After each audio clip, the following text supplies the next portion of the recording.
Hello friends. आज हम बात करेंगे हिम एक्सेस के बारे में। और पिछले वीडियो में हमने बात की थी कि हिम एक्सेस क्या है और क्यों इसे हिमाचल गवर्नमेंट ने लॉन्च किया है। उसी कड़ी में आज हम बात करेंगे कि हिम एक्सेस ऐप पर सोशल सिक्योरिटी पेंशन या यूं कहें कि वेलफेयर विभाग से जो पेंशन मिलती है उसके लिए आप किस तरह से अप्लाई करते हैं, क्या वहाँ प्रोसीजर रहने वाला है, उसके बारे में आज हम इस पे चर्चा करते हैं। तो चलिए शुरू करते हैं। सबसे पहला काम जो हमें करना है वो हमें गूगल पर जाकर हिम एक्सेस की साइट को विज़िट करना है और उसमें जाकर के जैसे ही आप हिम एक्सेस की साइट खोलेंगे तो कुछ इस तरह का पॉपअप आपको दिखाई देगा। इसमें हमने ऑलरेडी डिस्कस किया है पिछले वीडियो में कि किस तरह से आप रजिस्ट्रेशन कर सकते हैं। तो हमने रजिस्ट्रेशन जब कर लिया है तो हम इसमें अपने रजिस्ट्रेशन से या तो यूज़र नेम, मोबाइल और कोई भी हमारे पास जो भी अदर लॉगिन मेथड है उससे हम लॉगिन करेंगे। जिस जैसे कि हम अगर मोबाइल नंबर डालें तो मोबाइल से हम इसमें लॉगिन कर पाएंगे ओटीपी और कैप्चा के माध्यम से। और जैसे ही हम इसमें साइन इन करेंगे तो हमें कुछ लॉगिन के बाद अपने डैशबोर्ड पर लेफ्ट हैंड साइड में देख पा रहे हैं, इसमें सबसे ऊपर जो है डैशबोर्ड है। उसके बाद Him access card, schemes, department wise services, all services, शिक्षा प्रोफाइल और व्यू लिंक्ड डेटा। तो इसमें हम अगर हम पेंशन के लिए अप्लाई करना चाह रहे हैं तो हमने ऑल सर्विसेज पर हम क्लिक करेंगे।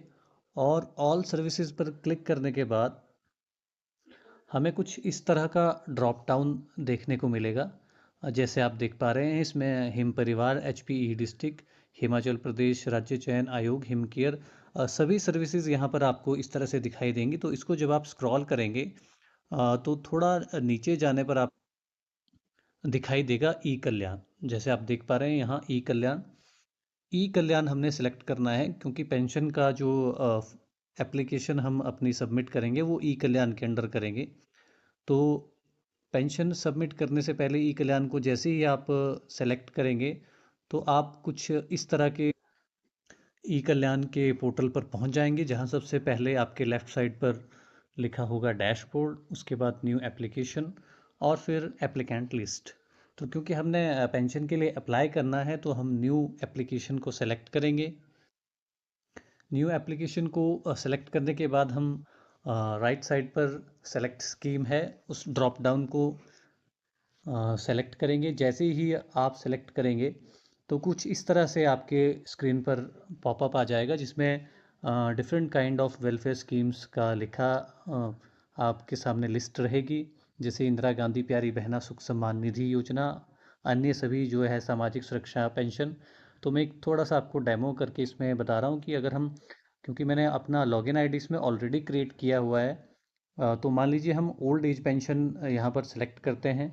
तो जैसे ही आप ओल्ड एज पेंशन सेलेक्ट करेंगे यहाँ पर तो नेक्स्ट स्लाइड में ये आपको आप देख रहे हैं, ये बता रहा है कि ओल्ड एज पेंशन के क्या इस स्कीम के बेनिफिट हैं, क्या आपको सपोर्टिंग इसका एलिजिबिलिटी क्राइटेरिया क्या रहने वाला है और क्या क्या उस एलिजिबिलिटी क्राइटेरिया के अनुसार आपको इसमें सपोर्टिंग डॉक्यूमेंट ऐड करने हैं, अपलोड करने हैं। तो यहाँ पर हम प्रोसीड पर क्लिक कर देंगे। तो जैसे ही आप प्रोसीड पर क्लिक करेंगे तो क्योंकि ऑलरेडी मैंने अकाउंट बनाया हुआ है तो कुछ इस तरह की डिटेल हमारे पास आ जाएंगी आपकी स्क्रीन पर। सबसे पहले अगर आप ऊपर देखें तो इसमें आपके 5 स्टेप्स रहने वाले हैं जिसमें कि आपका फॉर्म कंप्लीट होगा। सबसे पहले आपका एप्लीकेशन फॉर्म रहने वाला है, उसके बाद आपकी फैमिली डिटेल्स, नेक्स्ट आपकी इनकम एंड बैंक डिटेल्स, फिर आपको अपने डॉक्यूमेंट अपलोड करने हैं और फाइनली जो है डिक्लेरेशन के बाद इस फॉर्म का सबमिशन हो जाएगा। तो अगर हम एप्लीकेशन फॉर्म की बात करेंगे तो जैसे मैंने पिछले वीडियो में भी आपसे बताया था कि कुछ डिटेल्स इसमें, क्योंकि आधार आपका KYC वेरीफाइड है तो कुछ डिटेल्स आपकी इसमें ऑटो फिल्ड रहने वाली हैं। उसमें सबसे पहले आपका आधार नंबर, आपका नाम, mobile number, date of birth और एड्रेस। तो ये चीज़ें आपकी ऑटो फिल्ड रहने वाली हैं, इसमें आप कोई चेंज नहीं कर पाएंगे। उसके अलावा जो भी आपका अन्य डिटेल्स हैं, इस चीज़ का आपने ध्यान रखना है कि जहाँ जहाँ भी कॉलम के साथ आपको रेड डॉट दिखाई दे रहा है, रेड कलर का स्टार बना है, वो मैंडेटरी फील्ड्स हैं, उनको आपको भरना ही है। यदि आप उनको खाली छोड़ देंगे तो नेक्स्ट फील्ड में आप नेक्स्ट आपका जो फॉर्म का नेक्स्ट डिटेल है वो नहीं खुलेंगी, तो फॉर्म सबमिशन आपका नहीं हो पाएगा। तो इस चीज़ का आपने खास ध्यान रखना है। तो इसमें हम देख लेते हैं कि आप किस तरह से फॉर्म भरेंगे। आप अपनी कैटेगरी फिल करेंगे, जो भी आपकी कैटेगरी है, SC ST general OBC minority. Occupation में आपका क्या है, आप लेबरर हैं, आप जो जॉब कर रहे हैं प्राइवेट जॉब, सेमी अर्बन, जो भी है आपकी एजुकेशनल क्वालिफिकेशन। नेक्स्ट आपका एरिया, एरिया सिलेक्शन में आपने ध्यान रखना है कि अगर आप एमसी एरिया या नगर पंचायत या फिर कैंट बोर्ड के अंदर आते हैं तो आपने अर्बन फिल करना है एरिया में। और अगर आप पंचायत या ग्रामीण क्षेत्र से आते हैं तो आपने रूरल फिल करना है। रूरल के बाद आप अपना जिस भी डिस्ट्रिक्ट को बिलोंग करते हैं आपने डिस्ट्रिक्ट सेलेक्ट करनी है। और नेक्स्ट आपने अपनी जैसे यहाँ मैंने शहरी एरिया सेलेक्ट किया है, तो अगर आप रूरल एरिया सेलेक्ट करेंगे तो आपने अपनी पंचायत सेलेक्ट करनी है। पंचायत के बाद आपको अपना वार्ड भी सेलेक्ट करना है। नेक्स्ट आपका जो एड्रेस और पिन कोड है वो इसमें ऑलरेडी फिल्ड रहेगा। नेक्स्ट अगर आप माइनॉरिटी से बिलोंग करते हैं तो आपको यस टिक करना है, अदरवाइज नो। और अगर आप उसी तरह अगर आप बीपीएल फैमिली में हैं तो आपको यस टिक करना है, और अगर बीपीएल फैमिली से आप बिलोंग नहीं करते हैं तो नो टिक करना है। लास्ट में आपसे ये पूछ रहा है कि क्या आपके परिवार से ऑलरेडी कोई पेंशन ले रहा है क्या, सामाजिक सुरक्षा पेंशन। तो इसमें आपने अकॉर्डिंगली यस या नो टिक करके नेक्स्ट कर देना। एप्लीकेशन फॉर्म को फिल करने के बाद नेक्स्ट आप जाएंगे फैमिली डिटेल्स में। फैमिली डिटेल्स में आपके पास तीन ऑप्शन रहेंगे, या तो आप अपने राशन कार्ड से उनकी डिटेल्स वहाँ पर भर सकते हैं, या आप अगर आपने आधार नंबर उनका वेरीफाइड है तो वहाँ से आप उनकी डिटेल्स फैच कर सकते हैं, या फिर आप मैन्युअली भी उनकी डिटेल्स जो है फैच कर सकते हैं, आप उसमें फिल कर सकते हैं। लेकिन यहाँ आपको ध्यान ये रखना होगा कि जो फैमिली मेम्बर्स भी जिनका आप डेटा अपलोड कर रहे हैं उनके भी आधार कार्ड जो हैं वो ई-केवाईसी उनका वेरीफाइड होना चाहिए। फैमिली डिटेल्स फिल करने के बाद नेक्स्ट आपका इनकम एंड बैंक डिटेल्स है। इसमें आपको ज़्यादा कुछ नहीं, अपना जो जिस भी अकाउंट में आप चाह रहे हैं कि आपकी सामाजिक सुरक्षा पेंशन आए वो अकाउंट्स की डिटेल आपको उसमें अपलोड करनी है, चाहे वो बैंक का है या फिर पोस्ट ऑफिस का अकाउंट है। और नेक्स्ट आपको डॉक्यूमेंट्स अपलोड करने हैं।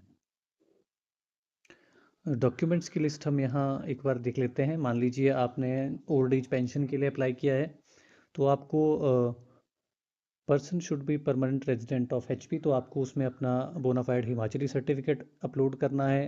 अपना आपको एज प्रूफ अपलोड करना है, आधार कार्ड की कॉपी अपलोड करनी है, आपको परिवार नकल की कॉपी अपलोड करनी होगी। अगर आप बीपीएल फैमिली को बिलोंग करते हैं तो बीपीएल सर्टिफिकेट भी आपको अपलोड करना होगा। इसके अलावा राशन कार्ड, बैंक या पोस्ट ऑफिस की पासबुक की कॉपी, और एक अपना आपको पासपोर्ट साइज़ फ़ोटोग्राफ।